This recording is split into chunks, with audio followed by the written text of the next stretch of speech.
Hello friends, welcome to our channel. Friends, మనకి Telangana high court and జిల్లా court ఉద్యోగాలకి సంబంధించి మొత్తం 1673 పోస్టులకి ఆన్లైన్లో అప్లికేషన్స్ పెట్టుకునేటువంటి క్యాండిడేట్స్ ఖచ్చితంగా మీరు స్కాన్ చేసి అప్లోడ్ చేయాల్సినటువంటి 16 డాక్యుమెంట్స్ అయితే ఉన్నాయండి. ఈ డాక్యుమెంట్స్లో మీరు ఏ ఒక్కటి రాంగ్గా మీరు అప్లోడ్ చేసినా లేదా ఏ ఒక్కటి మీరు అప్లోడ్ చేయకపోయినా మీ యొక్క అప్లికేషన్ అనేది రిజెక్ట్ చేయడం జరుగుతుంది. కాబట్టి ఈ 16 డాక్యుమెంట్స్ మీ దగ్గర ఉన్నాయా లేదనేది మీరు ఒరిజినల్ సర్టిఫికేట్స్ చూసుకొని మీరు వాటిని స్కాన్ చేసి అప్లోడ్ చేయాలి. ఈ 16 డాక్యుమెంట్స్ ఏంటనేది చెప్పడంతో పాటు ఏజ్ లిమిట్ 42కి పెంచాలని చెప్పేసి కూడా చాలామంది అభ్యర్థులు కోరుతున్నారు. సో దానికి సంబంధించినటువంటి ఇన్ఫర్మేషన్ కూడా చెప్తాను. సో ప్రతి ఒక్కరు ఈ వీడియోని లైక్ చేసి ఛానల్ని సపోర్ట్ చేయండి. ఈ వీడియోకి 1000 లైక్స్ అయితే ఎక్స్పెక్ట్ చేస్తున్నాను. ప్రతి ఒక్కరు లైక్ చేసి మీ ఫ్రెండ్స్కి షేర్ చేయండి. ఫస్ట్ టైం మన ఛానల్ని విజిట్ చేస్తే సబ్స్క్రైబ్ చేసుకొని బెల్ సింబల్ని యాక్టివేట్ చేసుకోండి.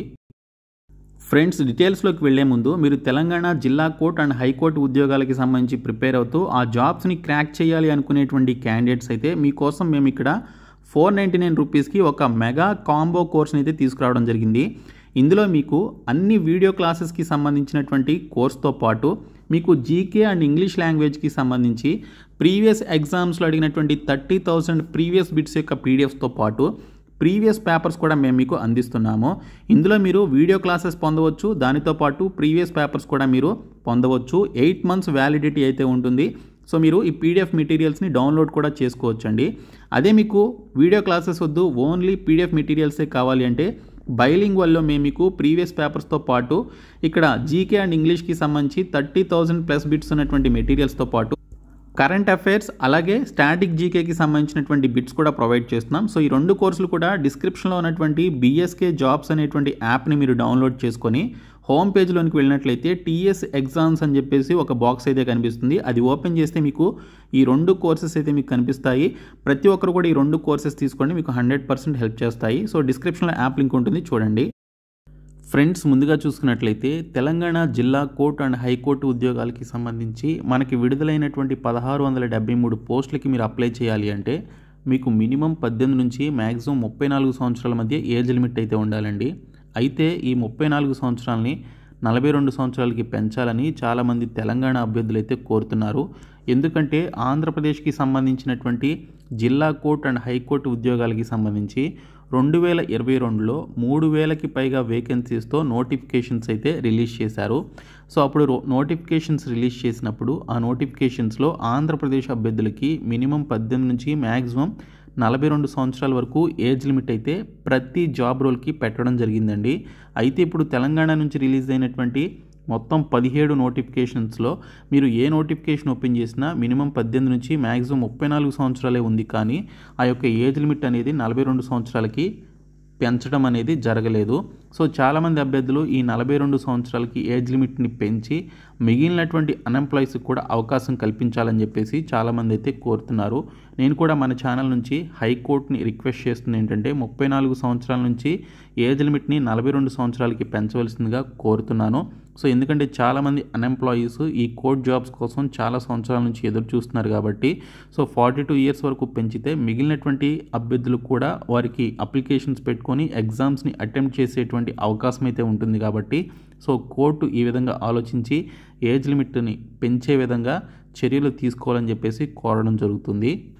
కాబట్టి హైకోర్ట్ ఆఫ్ తెలంగాణ ఒకసారి నిరుద్యోగుల పక్షాన ఉండి ఆలోచించి వారికి సంబంధించినటువంటి ఏజ్ లిమిట్ని పెంచవలసిందిగా కోరుచున్నాము. అయితే ఫ్రెండ్స్, మనకి తెలంగాణకి సంబంధించిన జిల్లా కోర్టు అండ్ హైకోర్టు ఉద్యోగాలకి సంబంధించి 17 రకాల నోటిఫికేషన్స్కి మీరు అప్లై చేసుకోవడానికి మనకి నిన్నటి నుంచి అప్లికేషన్ ప్రాసెస్ అయితే స్టార్ట్ అయింది. ఫస్ట్ మీరు 1 టైం ప్రొఫైల్ రిజిస్ట్రేషన్ చేసుకోవాలి. గతంలో ఎవరైతే 1 టైం ప్రొఫైల్ రిజిస్ట్రేషన్ చేసుకున్నారో వారు మళ్ళీ రిజిస్ట్రేషన్ చేసుకోవాల్సినటువంటి అవసరం అయితే లేదు. సో మీరు అప్పుడు మీకు వచ్చినటువంటి 1 time profile registration ID and పాస్వర్డ్తో డైరెక్ట్గా మీరు ఇక్కడ లాగిన్ అయిపోయి మీరు అప్లికేషన్ సబ్మిట్ చేసుకోవాలి. సో ఫ్రెష్గా ఎవరైతే ఫస్ట్ టైం తెలంగాణ కోర్టు ఉద్యోగాలకు అప్లై చేస్తున్నారో వారు మాత్రమే 1 టైం ప్రొఫైల్ రిజిస్ట్రేషన్ అయితే చేసుకోవాల్సి ఉంటుంది. సో ఇక్కడ మనకి యూజర్ మాన్యువల్ కూడా ఇవ్వడం జరిగింది. ఈ లింక్ పైన క్లిక్ చేస్తే మీరు రిజిస్ట్రేషన్ ఫామ్ ఏ విధంగా ఫిలప్ చేయాలి, ఆ తర్వాత అప్లికేషన్ ఫామ్ ఏ విధంగా ఫిలప్ చేయాలనేది మనకి యూజర్ మాన్యువల్లో క్లియర్గా అయితే ఇచ్చారు. దానితో పాటు మీరు అప్లోడ్ చేయాల్సినటువంటి 16 టైప్స్ ఆఫ్ డాక్యుమెంట్స్ ఏంటి అనేది కూడా క్లియర్గా మెన్షన్ చేయడం జరిగింది. సో ఎలిజిబిలిటీ ఉన్నటువంటి క్యాండిడేట్స్ 8th జనవరి నుంచి 31st జనవరి మధ్యన ఖచ్చితంగా ఆన్లైన్లో అప్లికేషన్స్ అయితే పెట్టుకోండి. రిజిస్ట్రేషన్ చేసేటప్పుడు మీరు ఏ ఒక్క చిన్న తప్పు చేసినా అది ఎడిట్ చేసుకోవడానికి కుదరదు. హైకోర్టు వారు మీకు ఎడిట్ ఆప్షన్ కూడా ఇవ్వరండి, గతంలో ఎప్పుడు కూడా ఇవ్వలేదు. సో ఈసారి ఇస్తారో లేదో కూడా తెలియదు. కాబట్టి మీరు వన్ టైం ప్రొఫైల్ రిజిస్ట్రేషన్ కానీ లేదా అప్లికేషన్ ఫామ్ కానీ ఫిలప్ చేసేటప్పుడు చాలా జాగ్రత్తగా మీరు అప్లికేషన్స్ అయితే పెట్టుకోండి.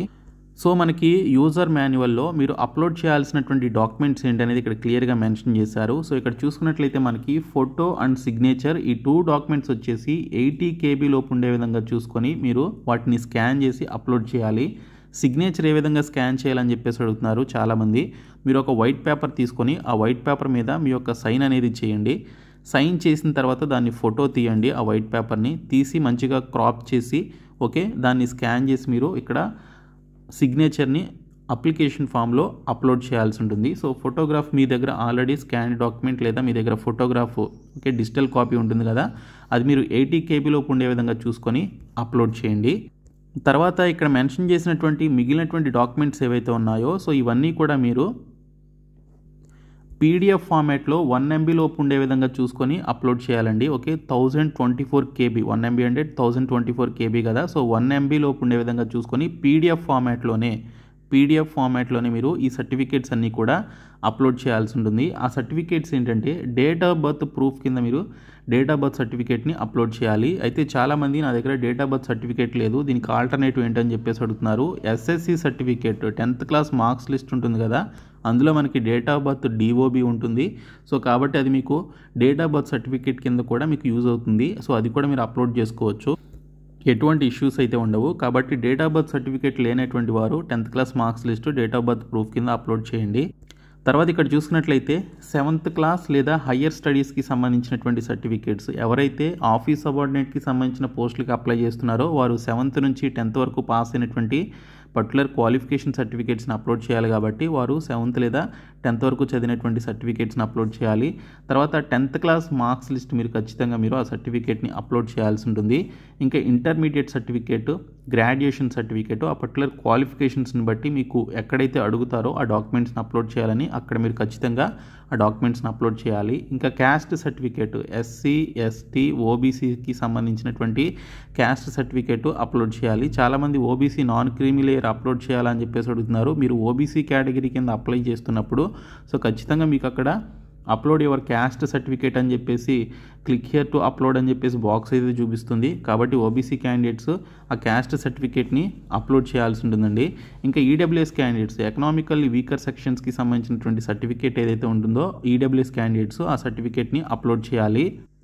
తర్వాత physically handicapped certificate PHC certificate ఏదైతే ఉంటుందో సదరం సర్టిఫికేట్ అని చెప్పేసి అంటారనమాట. సో మీరు మెడికల్ ఇన్స్టిట్యూట్ నుంచి తీసుకున్నటువంటి సదరం సర్టిఫికేట్ ఏదైతే ఉంటుందో PHC క్యాండిడేట్స్ అది అప్లోడ్ చేయాలి. తర్వాత ఎక్స్ సర్వీస్మెన్ సర్టిఫికేట్ కూడా మీరు అప్లోడ్ చేయాల్సి ఉంటుంది. ఓకే ఎవరైతే ఎక్స్ సర్వీస్మెన్ క్యాండిడేట్స్ ఉన్నారో వారు. తర్వాత ఫస్ట్ క్లాస్ నుంచి 7th క్లాస్ వరకు ఓకే ఫస్ట్ క్లాస్ నుంచి 7th క్లాస్ వరకు చదివినటువంటి స్టడీ సర్టిఫికేట్ మీరు ఖచ్చితంగా అప్లోడ్ చేయాలండి. డిస్ట్రిక్ట్ కోర్టుకి ముఖ్యంగా డిస్ట్రిక్ట్ కోర్ట్స్కి అప్లై చేసేటువంటి అభ్యర్థులు ఎవరైతే ఉన్నారో వారు మీ యొక్క లోకల్ క్యాండిడేట్స్ అనేది మీరు లోకల్లా కాదా ఆ జిల్లాకి సంబంధించి అనేది డిసైడ్ చేసేది ఫస్ట్ క్లాస్ నుంచి 7th క్లాస్ వరకు ఉన్నటువంటి సర్టిఫికేట్ కాబట్టి అది మీరు ఖచ్చితంగా అప్లోడ్ చేయాల్సి ఉంటుంది. ఇంకా ట్రాన్స్ఫర్ సర్టిఫికేట్ అని చెప్పేసి అన్నారు. సో మీకు ఫస్ట్ క్లాస్ నుంచి 7th క్లాస్ వరకు స్టడీ సర్టిఫికేట్ లేకపోతే ట్రాన్స్ఫర్ సర్టిఫికేట్ TC అయినా కూడా మీరు అప్లోడ్ చేయొచ్చు అనమాట. తర్వాత చూసుకున్నట్లయితే రెసిడెన్స్ సర్టిఫికేట్ అని చెప్పేసి అన్నారండి. Annexure herewith provided in the next page as appendix అని చెప్పేసి ఇవ్వడం జరిగింది. రెసిడెన్స్ సర్టిఫికేట్ కూడా మీరు అక్కడ అడిగినట్లయితే అప్లోడ్ చేయాలి. ఇంకా ఇంగ్లీష్ షార్ట్ హ్యాండ్ సర్టిఫికేట్ అని చెప్పేసి అడుగుతున్నారు. స్టెనోగ్రాఫర్కి సంబంధించినటువంటి పోస్టులకి ఎవరైతే అప్లై చేస్తున్నారో వారు ఇంగ్లీష్ షార్ట్ హ్యాండ్కి సంబంధించినటువంటి సర్టిఫికేట్ని అప్లోడ్ చేయాలి. తర్వాత మనకి ఇక్కడ type writing English higher grade certificate అని చెప్పేసి అడుగుతున్నారు. సో మనకి టైపిస్ట్ కాపీస్ట్ పోస్టులకి సంబంధించి type writing higher grade certificate అయితే అడుగుతున్నారు, అది కూడా ఇంగ్లీష్ లాంగ్వేజ్లో. సో అది మీరు ఖచ్చితంగా ఆ జాబ్స్కి అప్లై చేసేటువంటి వారు అప్లోడ్ చేసుకోవాల్సి ఉంటుంది. తర్వాత English type writing lower grade certificate అయితే అప్లోడ్ చేయాలి. ఎవరికైతే హయ్యర్ గ్రేడ్ సర్టిఫికేట్ అవైలబుల్లో లేదో లోయర్ గ్రేడ్ సర్టిఫికేట్ని కూడా కన్సిడర్ చేయడం జరుగుతుంది. నోటిఫికేషన్లు ఇచ్చారు కాబట్టి మీరు లోయర్ గ్రేడ్ సర్టిఫికేట్ని అప్లోడ్ చేయాలి. అలాగే హయ్యర్ అకాడమిక్ క్వాలిఫికేషన్స్ లేదా టెక్నికల్ క్వాలిఫికేషన్ సర్టిఫికేట్స్ ఇంకేమైనా మీరు అప్లోడ్ చేయాల్సినటువంటివి ఉంటే అది కూడా మీరు అప్లోడ్ చేయాలని చెప్పేసి ఇక్కడ క్లియర్గా అయితే మెన్షన్ చేశారు. సో ఈ విధంగా 16 సర్టిఫికేట్స్ మీరు అప్లోడ్ చేయాల్సినటువంటి అవసరం అయితే ఉందండి. ఈ సర్టిఫికేట్స్లో మీరు ఏ ఒక్కటి రాంగ్గా మీరు అప్లోడ్ చేసినా మీ యొక్క క్యాండిడేచర్ అనేది రిజెక్ట్ చేయడం జరుగుతుంది. కాబట్టి చాలా జాగ్రత్తగా మంచిగా స్కాన్ చేసుకొని ఈ సర్టిఫికేట్స్ అన్నీ కూడా పీడిఎఫ్ ఫార్మాట్లో 1 MB లోపు ఉండే విధంగా చూసుకొని ఈ సర్టిఫికేట్స్ అన్ని అప్లోడ్ చేయండి.